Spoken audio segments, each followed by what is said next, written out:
Hey, what's going on, Cowboys Nation, man? Just gonna give my recap on my views on the Falcons and Cowboys game. The shellacking, the smacking, layeth the smacketh down. Man, listen, man, this game was definitely something we needed coming from that Broncos shenanigans last week, man. But anytime you hold a team to 1 out of 11 on third down conversions and then 0 for 3 on fourth, 0 for 3 and 1 for 11. Man, listen, I don't know what defense y'all used to. I don't know what defense a lot of these other teams is putting out there, but if you don't like that as a Cowboys fan, you spoiled, or something is wrong. Because what else do you need to see from your defense to hold a quarterback to like under 150 yards passing, 2 interceptions, 1 for 11 on third down, 0 for 3 on fourth? Like, come on, man. And then something else that we was noticeably better within the last week and this week was the way the offensive line protected number 4. He didn't kill Dak. You'd have thought Dak would have had 500 yards passing, 5 touchdowns if I had told you we beat the Falcons by 40. You'd have thought he had 500 on him. I think Dak had about 300, a little over 300.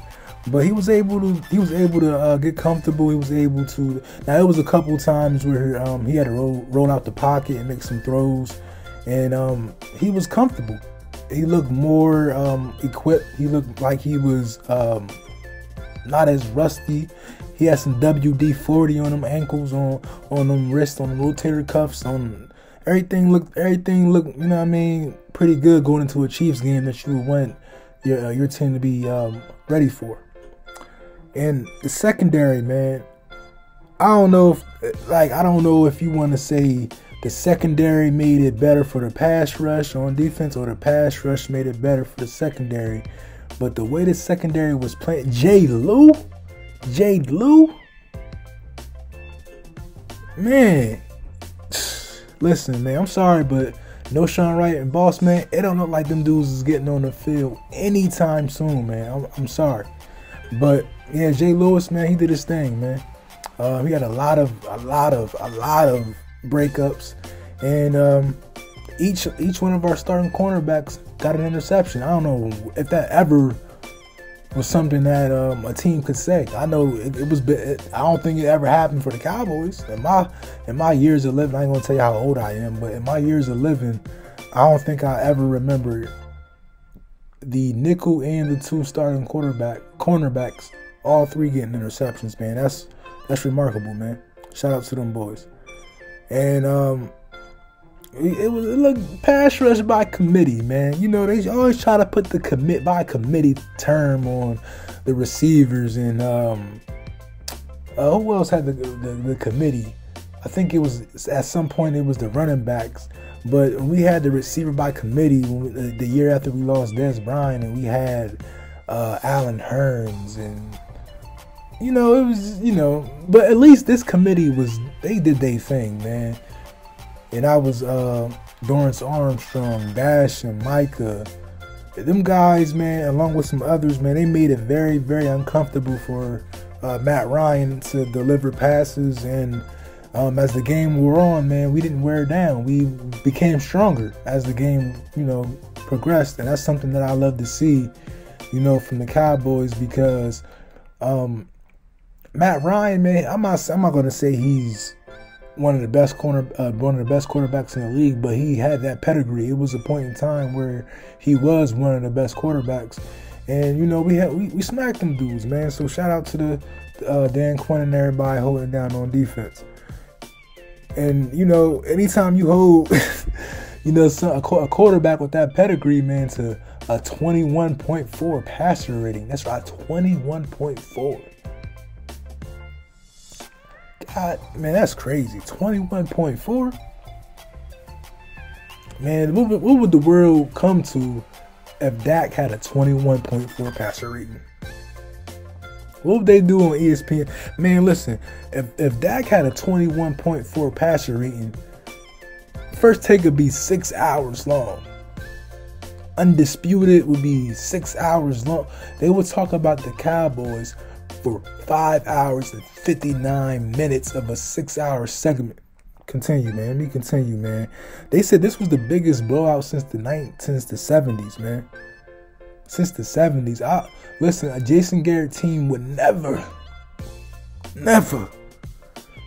And like I was saying about what a game would look like if we beat a team by 40. Like, what if I told you we would beat a team by 40 and Dak will have just over 300 and Zeke will have just over 40 yards, man? Like, how can you compute that? How can your computer would break, your calculator would break, it would disable if you try to calculate those functions, man? It's not possible. It was possible yesterday, man. It was possible yesterday. And I think the one thing that we could take away from, or not just one, but one of the many things we can take away from this game was the receivers won their one-on-one matchups this week. All this time, Coop said it, man. They love one-on-one. They love man-to-man. And he broke down some of the injuries he had with CeeDee Lamb, and Coop wasn't really feeling the best. I don't really care. I'm not going to get into that because it could be an excuse. But it was ready last night. Yesterday at 1 p.m. Eastern Standard Time. They was ready. Them boys showed up and they won their routes. They got open. We had a few drops here and there, but Coop is that dude. I don't know why people want to get off on Coop, man. He ain't got to have all the touchdowns, man. He ain't got all the yards, but Coop is still that dude, man. And Lamb made some big plays, 2 touchdowns, 90 yards receiving. Them boys was ready, man. Gallup made some huge plays, man. Huge. Them toe tapping grabs. Listen, man. Everybody y'all know how I feel about Gallup. Over 7,000 views on my Gallup video about him staying on the Cowboys. So y'all know how I feel. That dude is different. As much as I like Wilson number 1, that dude is not number 13, man. I'm sorry. And that's just how I feel about the Cowboys, man. So we gotta forget about this game. Go back in the lab and get ready for KC. They look good. Them boys look good. Them boys look good against the Raiders Sunday Night Football, man. And they're playing their best football. We playing our best football. It's gonna be a heck of a game. They might flex this game and put it for Sunday Night Football. I don't know how they didn't do it. I think it's 4 p.m. or something like that, man. But thank y'all, man, for tuning in. Sorry for holding y'all just a little too long, man. We're gonna catch y'all next time. Peace.